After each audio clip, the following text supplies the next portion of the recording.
Episode की शुरुआत में कोरिया के समुद्र में एक जहाज देखने मिलता है जिसमें इलीगल इमिग्रेंट्स को पानी में मारकर फेंक दिया जाता है और फिर गुंडे वहां पर सफाई करते हैं और तब उनका बॉस कहता है कि अंदर जाकर उस लड़की को बाहर फेंक दो और तब वो लोग अंदर जाते हैं और उनकी आवाज अंदर एक छोटी सी लड़की के साथ दूसरे लोग भी सुन लेते हैं और तब उसका बाप उसे छुपा देता है और वो दोनों गुंडे आगे बढ़ते हैं और सभी लोगों को देखते हैं जिसमें उन सभी के बीच में हमें एक अनजान आदमी भी छुपा हुआ देखने मिलता है और वो गुंडे उस लड़की को ढूंढ लेते हैं और वो कहते हैं कि अब तुम्हारी बारी है और उसके पिता गुंडों को रोकने जाते हैं तब वो उन्हें काफी ज्यादा मारते हैं और तब वो आदमी कहता है कि कोई तो मेरी बेटी को बचा लो और वहीं पर वो अनजान आदमी उन गुंडों को पकड़कर काफी ज्यादा मारने लगता है। दूसरी तरफ से ये चीज एक आदमी फोन करके किसी को बताता है और फिर जिप पर वो आदमी काफी सारे गुंडों को मारने लगता है जिसमें वो अनजान रहस्यमय आदमी देखते ही देखते लाशों के ढेर लगा देता है। कुछ ही घंटों के बाद वहाँ पर एक स्वेट टीम आगे बढ़ती है और वो लोग उस शिप पर आते हैं और उनके आगे बढ़ने पर उन्हें शिप में काफी सारी लाशों के बीच में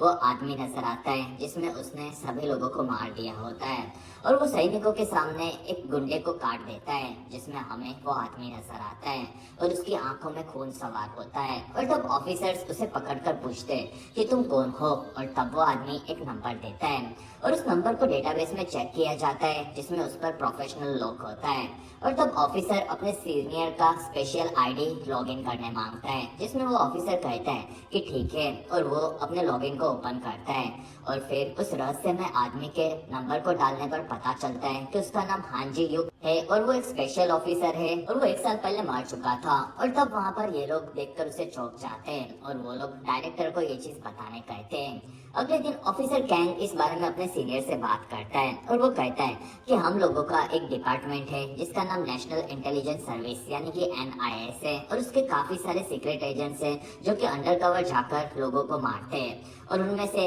एक जी युग था और उसने अपनी टीम के साथ अलकायदा के कई सारे आतंकवादियों को मारा था और फिर वो यहाँ पर आकर ड्रग माफिया को खत्म करने लगा था जिसमें जी युग और उसकी टीम मिशन के दौरान मारी गई थी और अब हमें हांजी युग एक शिप पर मिला है और तब वहाँ उनका बॉस कहता है कि हम लोगों को उस शिप पर जाने के लिए एक टिप मिली थी और शायद कोई उसे फंसाना चाहता होगा जिसमें अब वो मरकर जिंदा हुआ है और तुम लोगों को उसके बारे में पता लगाना चाहिए। दूसरी तरफ से स्वेट वाले हांजी युग को लेकर निकलते हैं और तब NIS वाले आकर उन्हें रोकते हैं और वो लोग हांजी युग को देखते हैं और वहाँ से हांजी युग को डॉक्टर के पास भेजकर उसे चेक कराया जाता है जिसमें उसके पूरे दिमाग को स्कैन करने के बाद डॉक्टर कहते हैं कि वो पिछले 1 साल में उनके साथ क्या हुआ वो सब भूल चुका है और ये चीज किसी ने उसके दिमाग के साथ छेड़छाड़ करके की है जिसमें 1 साल पहले ही वो मरा था। ये चीज भी हमें रिपोर्ट से पता चली है और तब एक साइकाट्रिस्ट डॉक्टर के पास हांजी युग को बिठाया जाता है और वो पूछती है कि क्या तुम्हारा नाम हांजी युग है और तब वो हाँ कहता है और वहाँ उसे पूछा जाता है कि क्या तुम्हें कुछ भी 1 साल का पहले का याद है और तब वो मना कर देता है और उसे उसके साथियों के बारे में पूछा जाता है जो कि उसे याद नहीं आता और तब डॉक्टर कहती है कि तुम्हारे साथी तुम्हारे साथ मारे गए थे और ये सुनकर हांजी युग भड़क जाता है और उसे पता होता है कि मिरर के पीछे उसके बॉस है और वो लोग उससे देख रहे हैं और वो कहता है कि तुम लोगों को मेरे सामने आकर मुझसे बात करनी चाहिए जिसमें वहाँ पर कैंग और उसकी सीनियर किम दोनों देखते हैं और फिर डॉक्टर कहती है कि वो सब सच बोल रहा है और तब किम कहती है कि हम लोग आगे इस बारे में पता लगाएंगे और फिर कहानी 1 साल के पहले के देखने मिलती है जिसमें हांजी युग एक बिल्डिंग में होता है और वहाँ से 2 गुंडे आगे बढ़ते और एक क्लिफ में घुसते हैं और तब उनके बारे में हांजी युग के साथी बताते हैं और तब हांजी युग भी आगे बढ़ता है और वो उसी लिफ्ट में घुसता है और नीचे जाते वक्त वो दोनों को वहीं पर मार देता है और तब वहाँ पर उसकी टीम आती है और वो उन सभी के ID और DNA के साथ उनके फोटोज लेकर निकल जाते हैं जिसमें उनके अड्डे पर आने पर उन्हें काफी सारा ड्रग्स मिलता है और तब वो पूरी टीम उनके सभी ड्रग्स को जलाकर वहाँ से निकल जाती है और फिर वो लोग अपने घर पर बातें करते हैं जिसमें हांजी युग के साथी कहते हैं कि हमें थोड़ा ड्रग्स लेकर बेच डालना चाहिए था और तब उसका दोस्त कहता है कि इससे शायद तुम्हारी गर्लफ्रेंड खुश हो जाए और वहाँ हांजी युग को बाहर से आवाज आती है और तब तीनों गन लेते हैं जिसमें हांजी युग आगे बढ़ता है और वो देखता है कि वो दरवाजा लॉक है जिसमें पीछे सभी चीजें स्टन होती है और कोई भी हिल नहीं रहा होता और इस चीज से हांजी युग चौंक जाता है जिसमें वहाँ पर डोंग नाम का एक डॉक्टर आकर कहता है कि धीरे धीरे सांस लो और असल में डोंग नाम के हिप्नोसिस डॉक्टर ने हांजी युग को कंट्रोल में लिया होता है और वो कहता है कि तुम्हें ये सब धीरे धीरे याद करना है जिसमें हांजी युग खुद को एक अंधेरे में पाता है और उसके शरीर पर अंधेरा छाने लगता है और तब वो काफी तड़पता है, जिसमें डोंग उसका हिप्नोसिस रोक देता है और वहाँ पर हान जी युक उठता है और वो एक पेन से खुद की जान लेने चाहता है और तब कैंग अपने हाथों में पेन लगाकर उसे रोक देता है और फिर वो हान जी युक को संभालता है और फिर वो इस बारे में किम से बात करता है और तब किम पूछती है कि तुम आगे क्या सोच रहे हो और तब हान जी युक कहता है कि मैं सोच रहा हूँ कि उसे हम फिर से काम पर लगा दे और मैं उस पर नजर रखूंगा।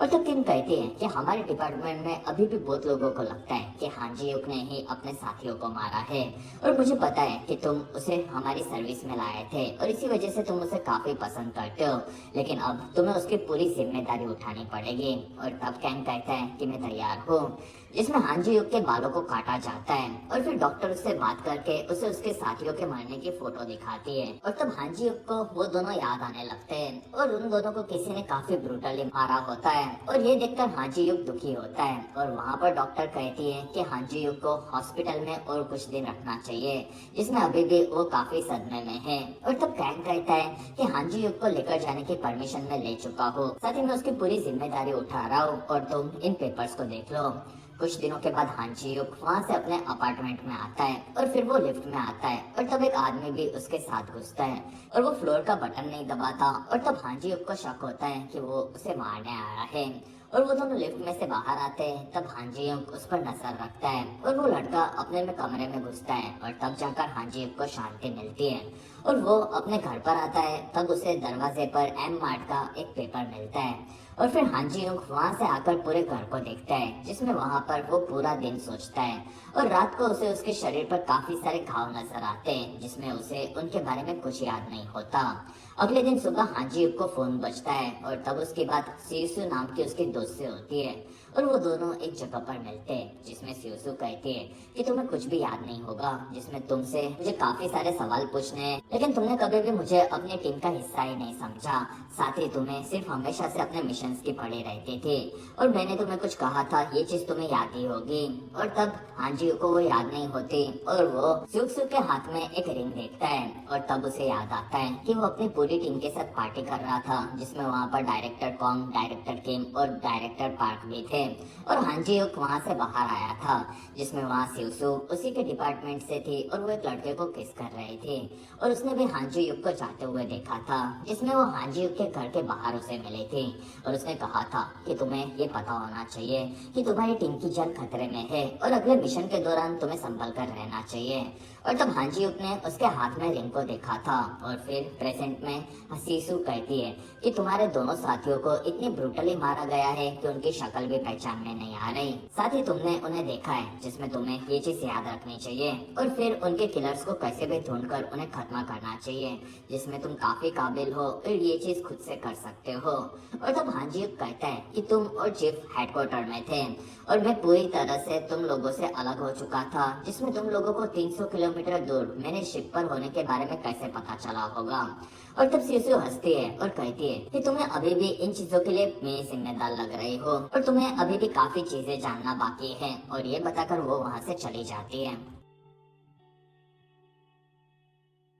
और वहां से बाहर आने पर हान जी युक को फिर से उसका पड़ोसी दिखता है, जिसमें इस बार उसका शक काफी बढ़ जाता है क्योंकि वो हमेशा उसके आसपास होता है और तब वो उसे पकड़ने चाहता है, लेकिन वहां पर उसका पड़ोसी जाकर एक लड़की से मिलता है और वो दोनों निकलते हैं और ये देखकर हान जी युक कंफ्यूज हो जाता है और फिर वो घर पर आकर अपने मरने वाले साथियों के फोटोज देखता है, जिसमें उनके पास काफी सारा सामान होता है और किसी ने उनकी गोली मारकर हत्या की थी, ये उसे याद आता है और वो इस बारे में और भी सोचता है और उसे उसके दोनों साथी काफी याद आते हैं और तब वो डिसाइड कर लेता है कि कैसे भी वो खुद के और उनके बारे में पता लगा कर रहेगा, जिसमें हान जी युक भाई जिम जाकर अपनी इतनी बॉडी के बावजूद और भी ज्यादा बॉडी बनाता है और फिर वो बाहर आता है और तब उसे कार उसके पास दिखती है, जिसमें हान जी युक घर पर जाकर उसके पास से गुजरने वाली हर एक कार के नंबर को लिख कर रखता है और वो समझ जाता है कि एक कार उसका बार बार पीछा कर रही है और तब वो अपना पासपोर्ट लेता जाता है और घर से टैक्सी में एयरपोर्ट जाने निकलता है, जिसमें वो कार उसके पीछे होती है। और जब टैक्सी के बस के आगे रुकने पर वो कार भी टैक्सी को देखने चाहती है और फिर वो दोनों गाड़ियां एयरपोर्ट पर आती है। और टैक्सी के रुके रहने पर वहाँ पर कार में से एजेंट्स निकलकर टैक्सी को देखते हैं जो कि खाली होती है। और वहाँ ड्राइवर कहता है कि वो आदमी बीच में उतर गया और उसने मुझे यहाँ पर आने के लिए काफी पैसे दिए थे। जिसमें दूसरी तरफ हांजी-युक एक डॉक पर आता है और वहाँ ऑफिसर्स को वो काफी अजीब लगता है। और तब हांजी-युक वहाँ से दूसरी तरफ आता है और ऑफिसर्स उसके पीछे आकर उसे रोककर उसका पासपोर्ट मांगते हैं। और तब हांजी-युक उन्हें पासपोर्ट दिखाता है और वो वहीं पर दोनों को पकड़कर बेहोश कर देता है। लेकिन वहाँ पर एक लड़का उसका वीडियो बना लेता है और फिर हांजी-युक वहाँ पर एक टिकट लेकर एक क्रूज में आता है और उसके ऊपर आने पर उसे वहाँ पर डायरेक्टर कैंग मिलते हैं, जिसमें वो दोनों पास्ट में साथ में आकर बात कर रहे थे। जिसमें कैंग ने कहा था कि तुम्हारी बॉडी की हालत अभी भी काफी खराब है। और फिर वो उस पेपर्स को फाड़कर फेंक देता है और वो कहता है कि तुम मेरे तलाशे गए सबसे बेस्ट एजेंट्स में से एक हो और तुम्हारे साथ काफी बुरी चीजें हुई है, लेकिन अभी भी मुझे तुम पर पूरा भरोसा है और मैं चाहता हूँ कि तुम इस जगह से निकल खुद के बारे में और भी चीजें पता लगाओ। और प्रेजेंट में कैंग कहता है कि क्या तुम्हें कुछ पता चला? और तब हांजी कहता है कि नहीं, अभी तक बिल्कुल नहीं। और तब कैंग उसे उसकी गन देता है और वो कहता है कि तुम्हारे मर्डर की जगह पर ये मुझे मिली थी और तुम अब फिर से ऑफिस ज्वाइन कर रहे हो, जिसमें लोगों को तुमसे प्रॉब्लम होगी, लेकिन तुम्हें कैसे भी सभी चीजों को पता लगाना है। और तब हांजी कहता है कि हाँ। और तब कैंग कहते हैं कि मैं डायरेक्टर पार्क से बात करूंगा।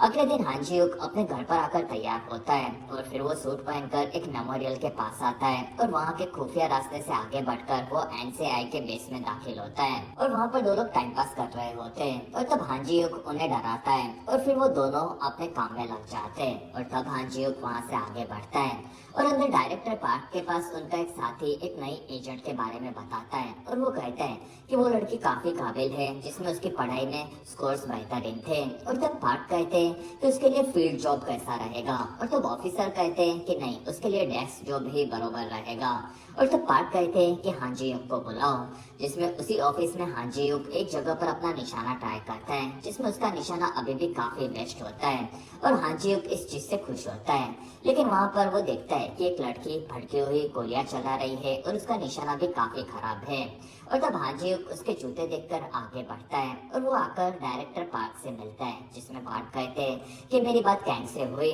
और तुम अब काफी हद तक ठीक लग रहे हो, जिसमें 1 साल पहले हुए हादसे से अभी भी हमारे लोग काफी कंफ्यूज हैं। और क्या तुम्हें सच में कुछ भी 1 साल में क्या हुआ ये याद नहीं? और तब हांजी-युक मना करता है, जिसमें पार्क हंसता है और वहाँ पर पार्क हांजी-युक को जिंजू नाम की एक लड़की से मिलवाता है और वो कहता है कि हांजी-युक और तुम दोनों अब साथ में काम करोगे। और तब हांजी-युक उसके जूते देखकर समझ जाता है कि वो वही लड़की थी जिसका निशाना काफी खराब था।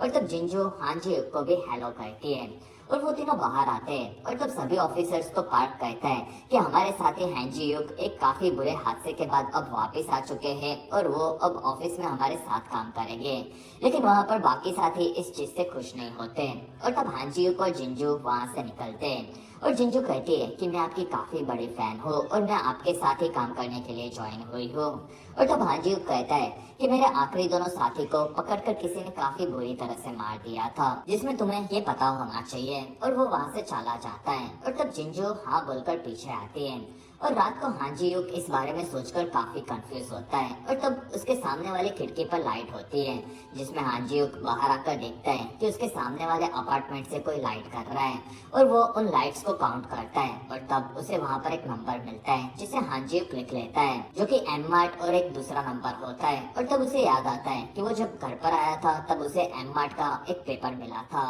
और तब वो उसे देखता है, जिसमें उसे एम मार्ट के एक लॉकर का नंबर मिलता है। और तब हांजी-युक वहाँ से एम मार्ट जाने निकलता है और उसके पीछे दूसरे ऑफिसर्स आते हैं और हांजी-युक को भी ये पता चलता है। और तब वो अपनी कार को तेजी से भगाकर एक जगह पर रुका देता है और वहाँ से ऑफिसर्स निकल जाते हैं। और तब हांजी-युक उन्हें चकमा देकर वहाँ से एम मार्ट में आता है और वो नीचे आकर लॉकर्स देखता है, जिसमें वो अपना पासवर्ड डालता है। और तब वो लॉकर ओपन होता है और हांजी-युक को उसमें से एक पेन ड्राइव मिलता है। और तब तब हांजियुक उसे पास के एक लैपटॉप में डालता है और तब उसे एक वीडियो देखने मिलता है जिसमें वो वीडियो हांजियुक का ही होता है और वो कहता है कि तुम्हें बस एक ही मौका मिलेगा जिसमें हमारी एजेंसी में कोई गद्दार है और उसे पकड़ने के लिए मैंने खुद की मेमोरीज को डिलीट कर दिया था। और ये सुनकर हांजियुक हमारी तरह और भी ज्यादा कंफ्यूज हो जाता है। और इसी के साथ ये बेहतरीन सीरीज द वेल का एपिसोड 1 यहीं पर खत्म होता है। तो द वेल के पिछले एपिसोड में हमने देखा कि जे-युग जो कि एक अंडरकवर ऑफिसर है और वो मर गया था, पर उसे 1 साल बाद एक शिप में जिंदा पाया जाता है जो कि इलीगल इमिग्रेंट्स की शिप थी। पर जब इसको इंटेरोगेशन रूम में ले जाकर इससे पूछताछ करी जाती है तो ये बात सामने आती है कि इसके दिमाग के साथ छेड़छाड़ करके इसकी 1 साल तक की सारी मेमोरीज इरेज कर दी गई हैं। साथ ही जी-युग को जब ये बात पता चलती है कि इसके दोनों साथी मारे जा चुके हैं तो ये काफी ज्यादा उदास होता है और अब ये डिसाइड करता है कि ये कुछ भी करके उनके कातिलों का पता करेगा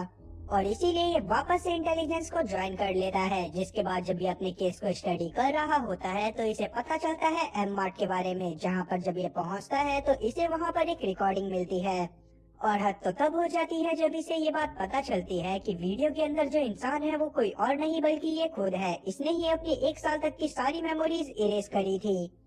और अब इसे उस वीडियो की मदद से ये इन्फॉर्मेशन मिलती है कि NIS की टीम में कोई एक ऐसा बंदा है जो कि रैट है, मतलब कि जो इन्हें बिट्रे कर रहा है। और वीडियो बनाने के दौरान जी-युग के पास कुछ ऐसी मेमोरीज थी जो कि वो नहीं चाहता था कि किसी को भी उसके बारे में पता चले, पर वो इस वीडियो में भी उन मेमोरीज के बारे में कुछ भी नहीं बताता क्योंकि वो जानता था कि अगर धोखे से ये वीडियो किसी और के हाथ में लग गई तो इसके लेने के देने पड़ जाएंगे। पर ये वीडियो में इस वाले जे-युग के लिए बस इतना मैसेज छोड़ता है कि इसे किसी के ऊपर भी भरोसा नहीं करना है और अगर ये पूरे के पूरे केस को सॉल्व करना चाहता है तो इसे उस गुत्थी के आखिरी पहलू को ढूंढना होगा। तो अब इस एपिसोड की शुरुआत में हम लोग एक ड्रग एडिक्टेड बंदे को देख पाते हैं जिसकी एक कार क्रैश के दौरान मौत हो जाती है। और वहीं हम लोग जी-युग को भी देख पाते हैं जो कि अभी भी अपने ही वीडियो के बारे में सोच रहा था जिसमें इसे यही बोला गया था कि अगर तुम्हें NIS के गद्दारों को पकड़ना है तो तुम्हें पहेली के आखिरी हिस्से को ढूंढना होगा। तब इसकी कलीग इसे काफी सारी चीजों के बारे में बताने लगती है, पर जी-युग का तो उन पर ध्यान ही नहीं था और इसीलिए बाद में वो उसे चुप करवा देता है और वहाँ से चला जाता है। और आगे जी-युग वापस से सोचना चालू करता है क्योंकि वो किसी भी तरह से उस धोखेबाज को पकड़ना चाहता था जिसकी वजह से इसके साथियों की जान गई थी। साथ ही वो धोखेबाज क्योंकि NIS में से ही कोई था, इसीलिए जे-युग किसी के ऊपर भरोसा भी नहीं कर सकता था। आगे इसकी मुलाकात सुयान से होती है जो कि इससे अच्छे से बात नहीं करती और अब ये इसे उस वार्निंग के बारे में याद दिलाती है जो कि कभी ना कभी इसने जे-युग को दी होगी, पर अभी हमें नहीं बताया जाता कि आखिरकार वो वार्निंग क्या थी। जिसके बाद सुयान थोड़ा सा अकड़ती हुई यहाँ से डायरेक्टर के पास चली जाती है जो कि इसके प्रमोशन की बात करते हैं और जे-युग के बारे में इससे बात करने लगते हैं। और अब डायरेक्टर इससे जे-युग के बारे में इसीलिए बात कर रहे थे क्योंकि ये और जे-युग इंटेलिजेंस ज्वाइन करने से पहले नॉर्मल पोस्ट पर एक दूसरे के साथ ही काम करा करते थे। जिसके बाद जे-युग के बारे में इन दोनों की और भी काफी सारी बातें होती हैं और एट लास्ट डायरेक्टर इससे बोलते हैं कि तुम जे-युग के ऊपर हमेशा नजर बनाकर रखना। और वहीं हम लोग जी-युग को देख पाते हैं जो कि जब शूटिंग रेंज की तरफ जाता है तो यहाँ पर एक ऑफिसर शूटिंग प्रैक्टिस कर रहा था जिसे यह बड़े ध्यान से देखने लगता है। जी-युग सबके ऊपर ही कड़ी से कड़ी नजर बनाकर रखे हुए था ताकि ये जल्दी से जल्दी ट्रेटर को फाइंड आउट कर सके।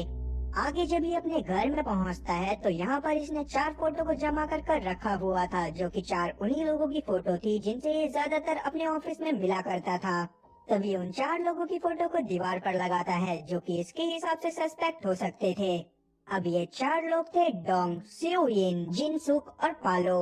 और वहीं दूसरी तरफ हम लोग एक गैंग को देखते हैं जो कि अपने वाइस प्रेसिडेंट के साथ मजे कर रही थी और इनके बारे में जब पालो को पता चलता है तो वो तुरंत ही उनके पास जाता है क्योंकि ये काफी समय से उनके पीछे था।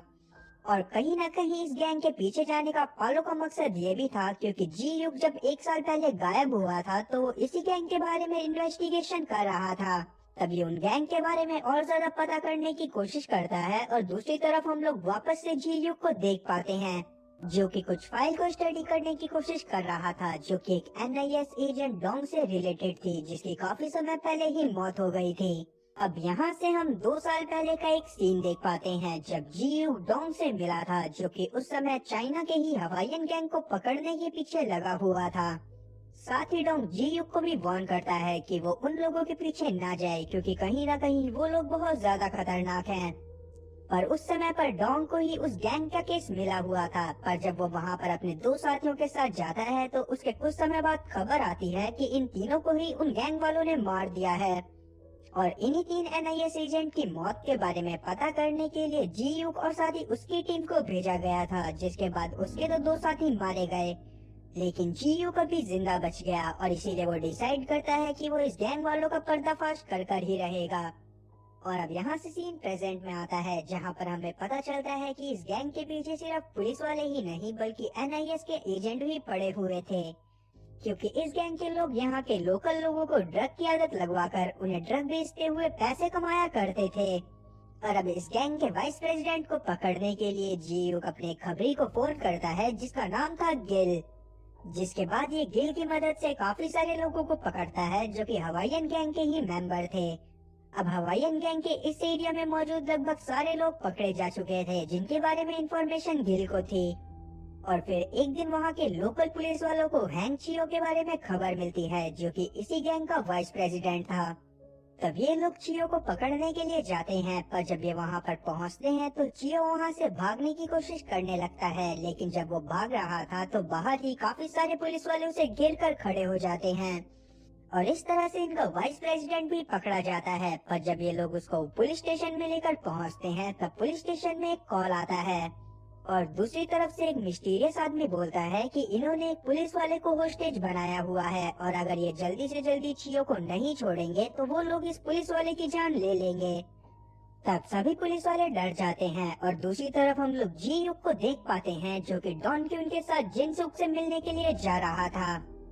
फिर जब ये लोग लिफ्ट में होते हैं तो यहाँ पर डॉन क्यून इसे मना करता है कि जिनसुक इसे कोई भी ऑर्डर दे उसको फॉलो नहीं करना।